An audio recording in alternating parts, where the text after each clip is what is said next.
Dalam hidup ini, kita pasti memerlukan komunikasi agar dapat berinteraksi dengan orang lain. Perkenalkan, nama saya Nur Aprilia Ningsih dari Prodi Ilmu Komunikasi dengan NIM 230501010168. Untuk tugas ujian akhir semester pada mata kuliah Teori Komunikasi Digital, saya akan mempresentasikan tentang teori-teori budaya organisasi. Pengertian organisasi sendiri yaitu sebuah tempat atau wadah kumpulan individu-individu saling berinteraksi untuk mencapai tujuan bersama. Teori budaya organisasi sendiri dicetuskan oleh Paczanowski dan O'Donnell Trujillo.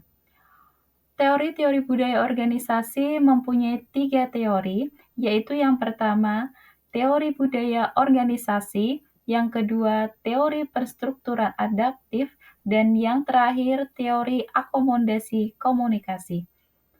Budaya organisasi adalah esensi kehidupan organisasi.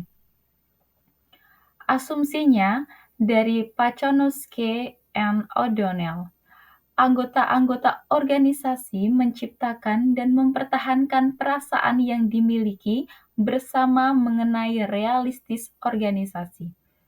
Contoh kasusnya yaitu teamwork di dalam salah satu perusahaan F&B menemukan bagian penting dalam pekerjaan yang dimana semua tim harus berpartisipasi dalam tugas tersebut, yaitu setiap individu di dalam suatu organisasi wajib menghitung kaloris di section-nya masing-masing dan menjalin komunikasi yang baik serta saling mengingatkan agar tidak terjadi miskomunikasi antar kelompok dan saling support satu sama lain.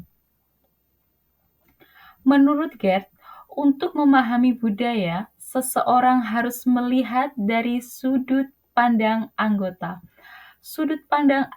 budaya tersebut. Dan penelitian harus menjadi etnografi. Etnografi adalah sebuah metode kualitatif untuk mengungkapkan dan menginterpretasikan artefak, kisah-kisah, ritual, dan praktek untuk menemukan makna dalam budaya. Di dalam etnografi ada performa, yaitu metafora yang menggambarkan proses simbolik dari pemahaman perilaku manusia dalam sebuah organisasi. 5 jenis performa komunikasi dan organisasi. Yang pertama yaitu ada performa rituli. Performa rituli ada 4, yaitu ritual personal, ritual tugas, ritual sosial, dan ritual organisasi. Contoh dari ritual organisasi yaitu rutinitas setiap hari di dalam perusahaan atau tempat kerja yang melaksanakan rapat atau briefing ke semua karyawannya untuk menciptakan pekerjaan yang lebih efisien dan lebih mempunyai perkembangan dari hari sebelumnya. Yang kedua ada performa hasrat. Performa hasrat ialah biasanya karyawan menceritakan pengalaman berkomunikasi dengan para customer, baik itu pengalaman yang baik maupun kurang baik. Yang ketiga ada performa sosial. Performa sosial adalah sikap santun dan kesopanan untuk mendorong kerjasama di antara organisasi. Contoh singkatnya yaitu saling menyapa antar individu maupun kelompok dengan melempar senyum yang ramah serta tidak lupa mengucapkan tolong dan minta maaf ketika meminta bantuan dan berterima kasih ketika kita sudah diberi oleh orang lain. Yang keempat ada performa politis, ialah menjalankan kontrol kekuasaan dan pengaruh. Contoh kasusnya masih dalam satu perusahaan, yaitu leader yang mengayomi para anggotanya, dan menjadi contoh yang baik untuk anggota lainnya. Yang kelima ada performa enkulturasi, yaitu bagaimana anggota mendapatkan pengetahuan dan keahlian untuk menjadi anggota yang kompeten. Contoh kasusnya yaitu setiap hari karyawan dan para divisi lainnya melakukan briefing rutin, dan biasanya pemimpin tersebut memberikan masukan cara memperlakukan tamu dengan baik, cara upselling produk dengan baik, dan tetap menjaga sopan santun serta keramahan kepada customer. Teori yang kedua yaitu teori perstrukturan adaptif. Teori ini dicetuskan oleh Anthony Giddens pada tahun 1970. Perstrukturan dalam kelompok dideskripsikan sebagai proses yang dimana sistem diproduksi dan direproduksi melalui pemakaian aturan dan sumber daya oleh anggota-anggota. Di dalam teori penstrukturan adaptif, yaitu ada agensi dan refleksitas. Agensi didefinisikan sebagai perilaku atau kegiatan tertentu yang dilakukan manusia dan diarahkan oleh aturan dan konteks, di mana interaksi itu terjadi. Contoh kasusnya yaitu karyawan di perusahaan F&B wajib menggunakan sepatu warna hitam. Yang kedua ada dualitas struktur. Sumber daya resource merujuk pada kekuasaan yang dibawa aktor ke dalam kelompok atau organisasi. Di dalam sumber daya alam memiliki dua jenis, yaitu alokatif dan otoritas. Alokatif sendiri adalah bantuan material yang digunakan untuk membantu kelompok-kelompok untuk mencapai sebuah tujuan mereka.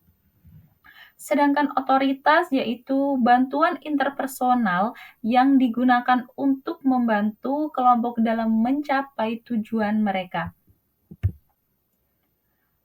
Yang ketiga ada integrasi sosial. Sosial integrasi merujuk pada resiprositas perilaku komunikasi di antara orang-orang dalam interaksi. Di dalam integrasi sosial ada lima konsep, yaitu penghargaan. Penghargaan adalah pimpinan mempunyai kemampuan untuk memberikan suatu yang bernilai bagi bawahan. Sedangkan koersif yaitu didefinisikan sebagai pimpinan dapat menghukum bawahan. Yang ketiga ada referen. Referen adalah persetujuan antara pimpinan dan bawahan. Yang keempat ada legitimasi. Legitimasi yaitu pimpinan menggunakan kontrol terhadap bawahan. Dan yang kelima ada pakar. Pakar adalah pimpinan memiliki pengetahuan khusus atau keahlian yang dibutuhkan bawahan.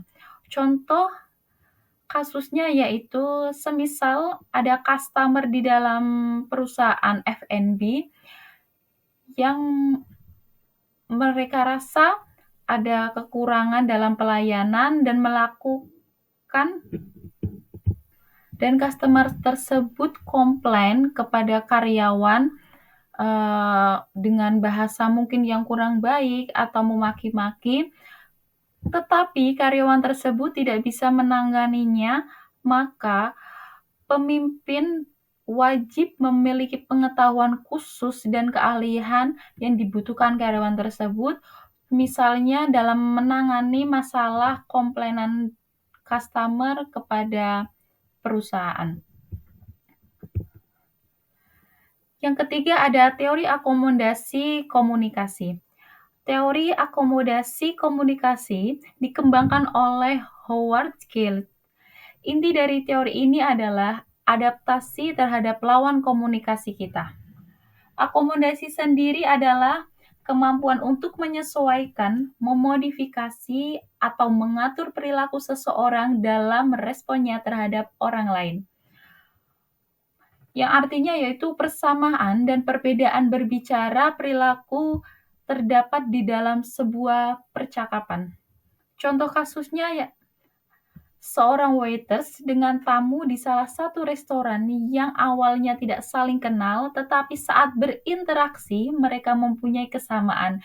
Kesamaannya sangat simpel, yaitu sama-sama suka makan pedas. Cara beradaptasi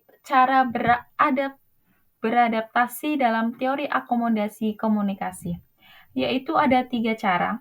Yang pertama adalah konvergensi melebur pandangan. Konvergensi adalah strategi di mana individu beradaptasi terhadap perilaku komunikatif satu sama lain. Yang kedua ada divergensi. Divergensi adalah ketika tidak terdapat usaha yang menunjukkan persamaan antara para pembicara.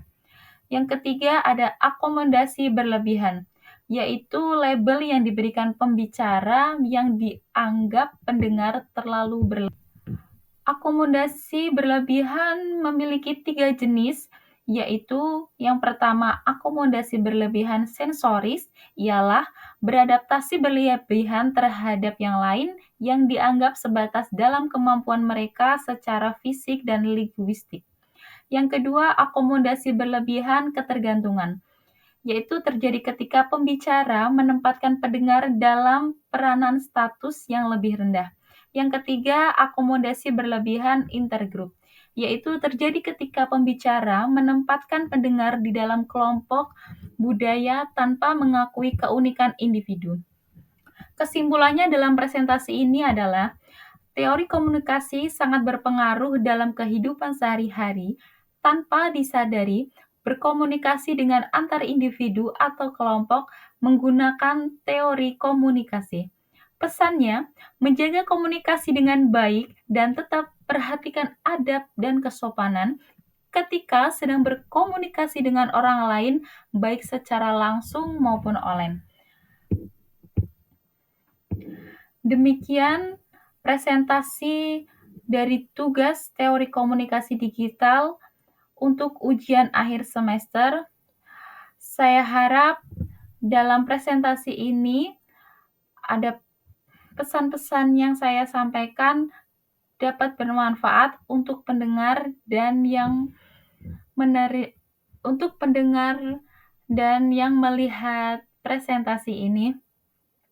Terima kasih untuk atensinya.